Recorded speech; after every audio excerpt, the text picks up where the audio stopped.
Rencontre d'échange pour comprendre sans haine ni ressentiment les implications et les relents de la crise ivoirienne.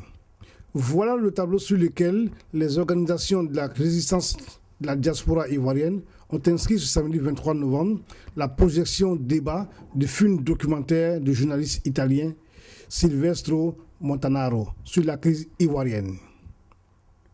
C'était ce samedi 23 novembre 2013 au 8 rue Godillot à Saint-Ouen,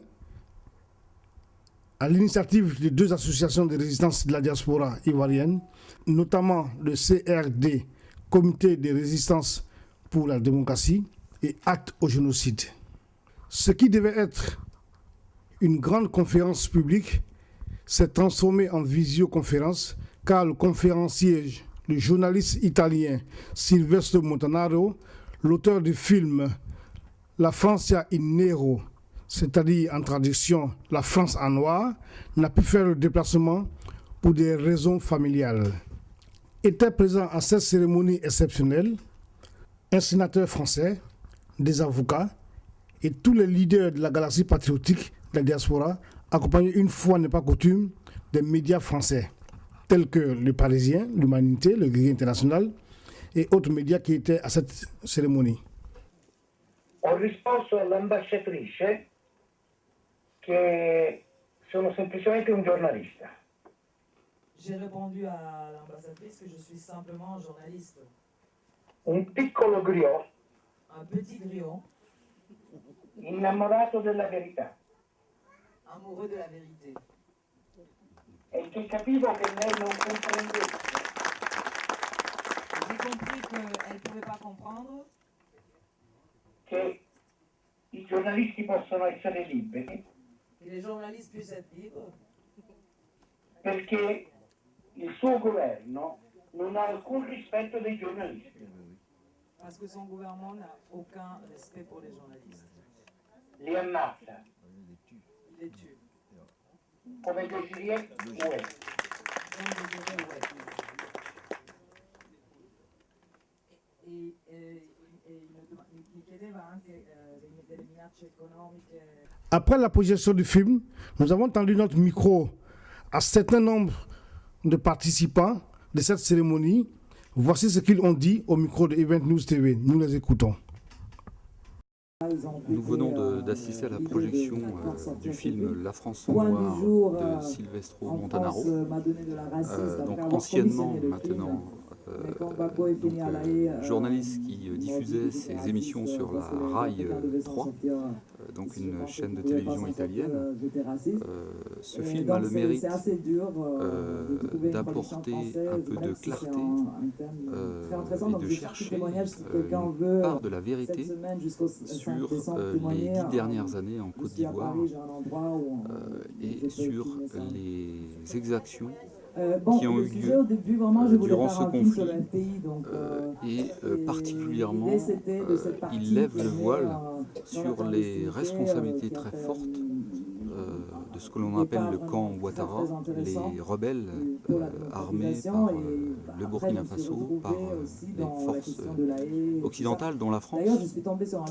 Et justement c'est ce rôle de la France qui est lourdement interrogé et qui doit poser beaucoup de questions aux citoyens de notre pays, la France.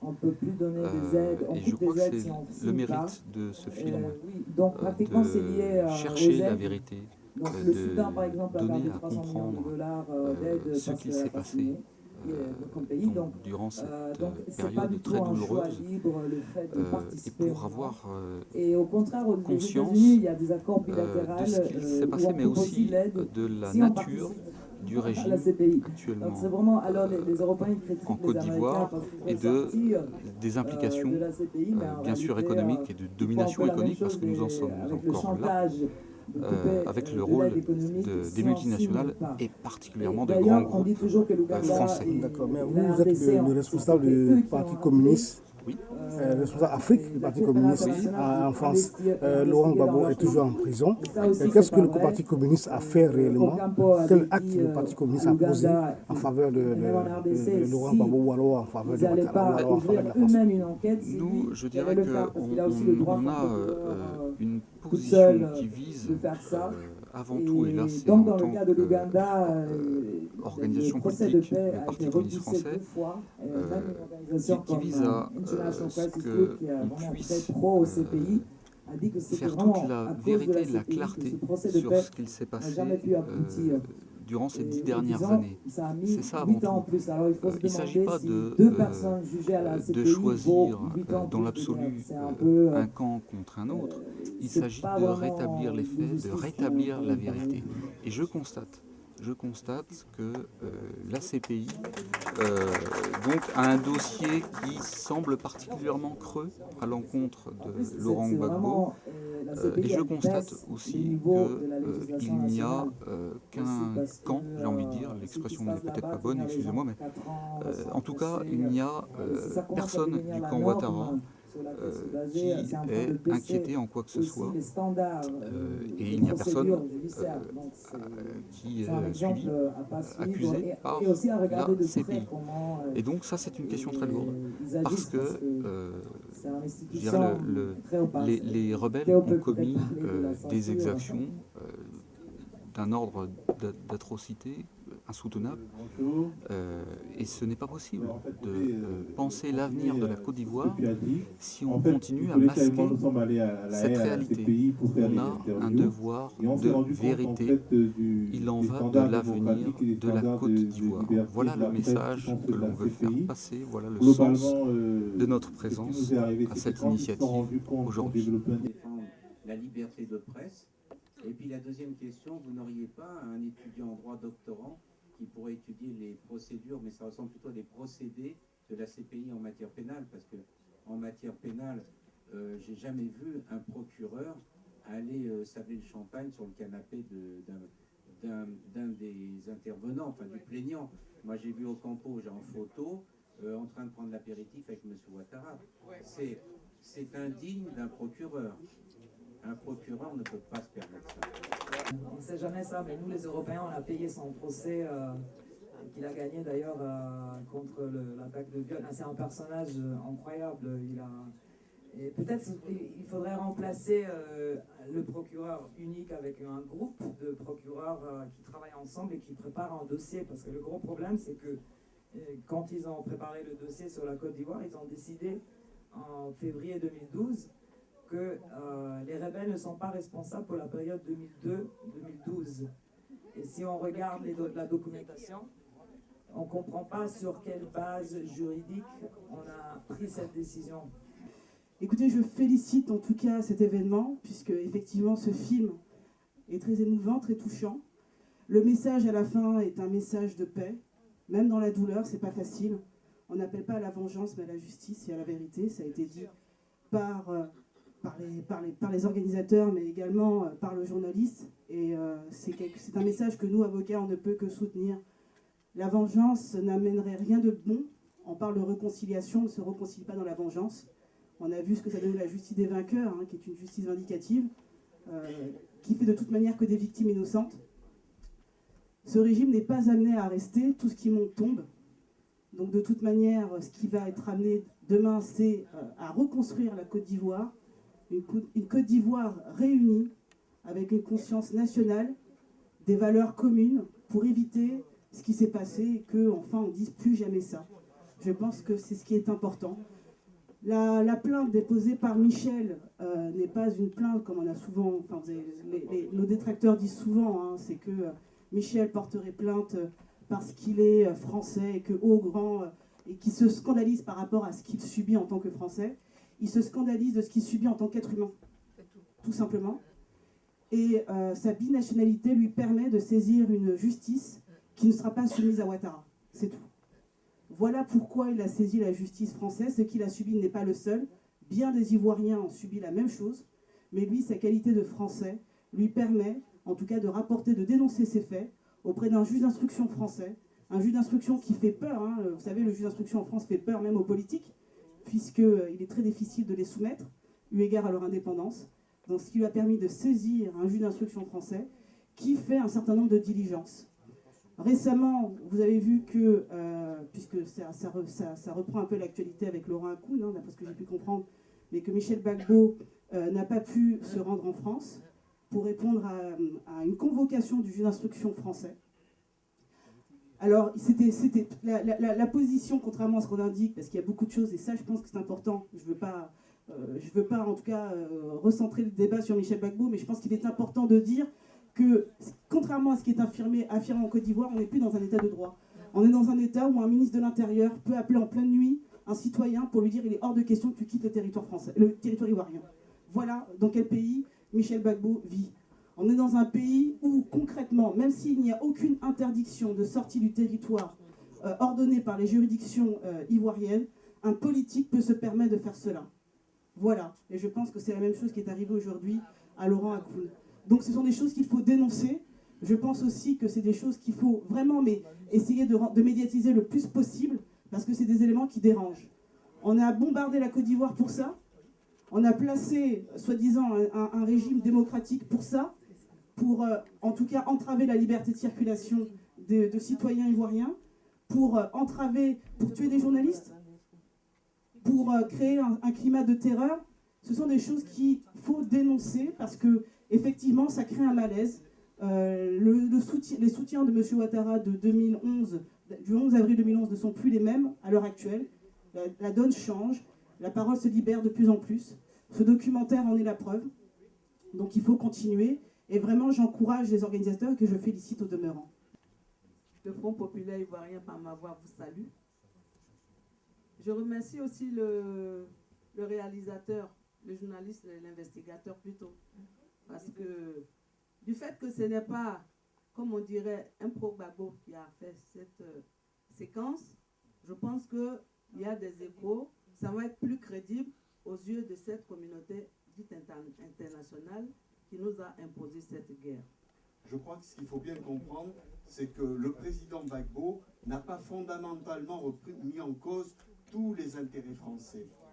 Et c'est beaucoup plus subtil que ça. Et moi, j'ai eu la chance de pouvoir discuter avec lui à La Haye, hélas, dans des conditions d'incarcération difficiles, parce qu'il faut arrêter de dire qu'il y a un quartier VIP, etc. Moi, je mets au moins une demi-heure à l'atteindre pour aller jusqu'au parloir, et quand vous passez derrière la porte, on ferme la clé, etc.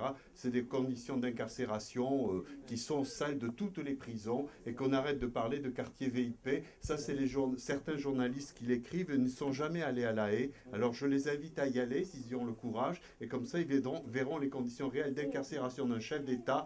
Vous ne pouvez être face à lui qu'avec des petites pièces de monnaie pour aller au distributeur. Et c'est comme ça qu'on traite des chefs d'État aux Pays-Bas, pays des droits démocratiques. Donc je tenais à le dire, mais ce n'est pas pour ça que je voulais intervenir. Je pense que ce qui a, si vous voulez, révulsé la France, c'est de voir que pour la première fois, il y avait un président africain qui avait une pensée indépendante, qui prenait des décisions avec son gouvernement dans le cadre d'un conseil des ministres qui siégeait à Abidjan.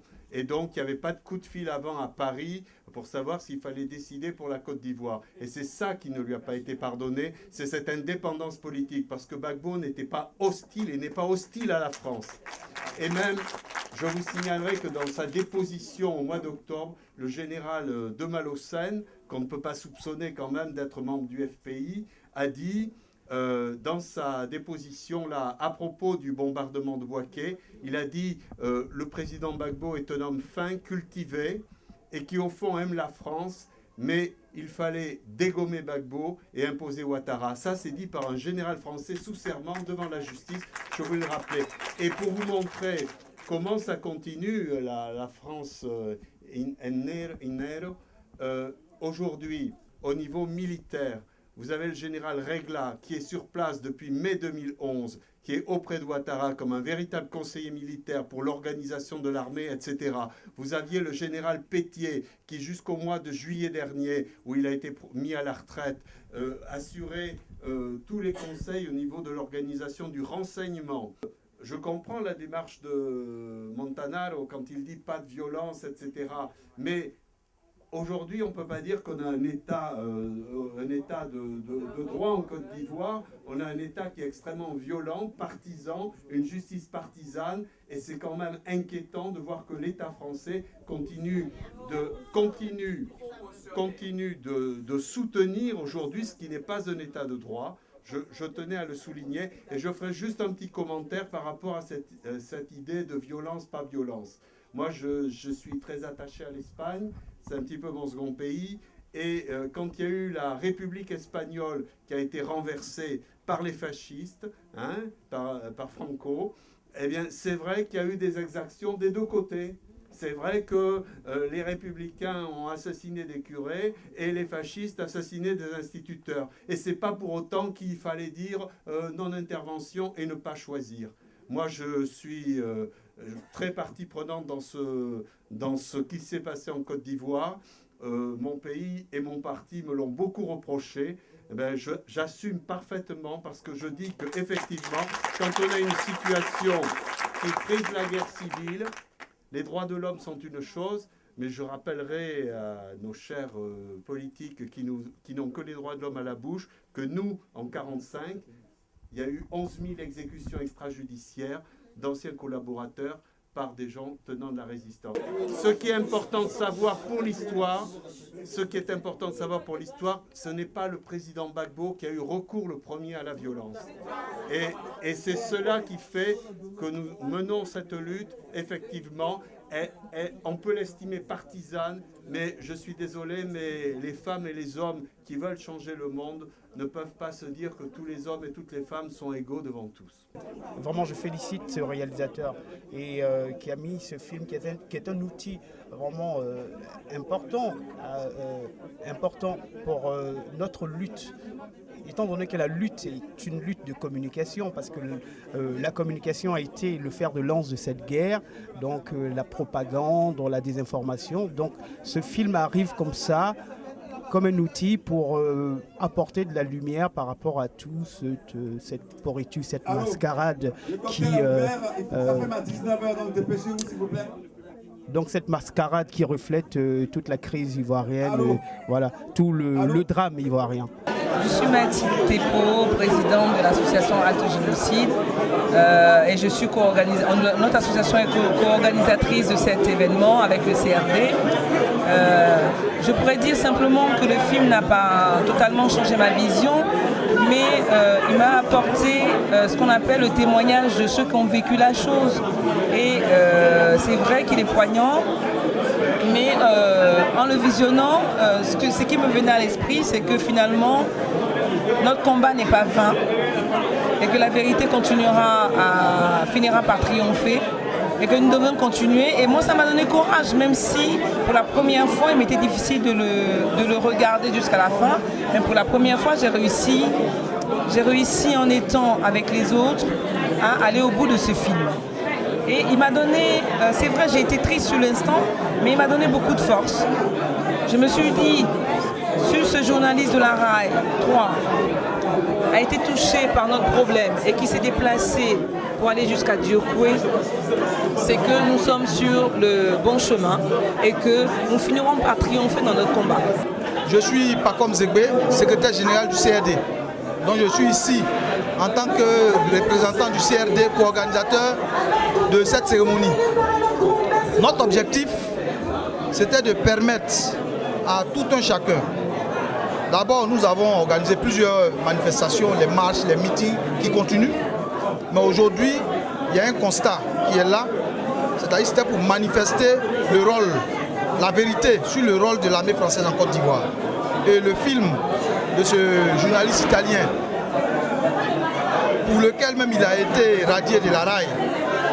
Et ce monsieur-là a bien voulu nous accompagner dans le visionnage de ce film-là. Et vous avez vu les questions auxquelles il a répondu. Donc pour nous aujourd'hui, notre objectif, c'est de faire constater, parce que nous avons fait une conférence la semaine dernière, un témoignage pour révéler la nature véritable du régime de Dramane Ouattara.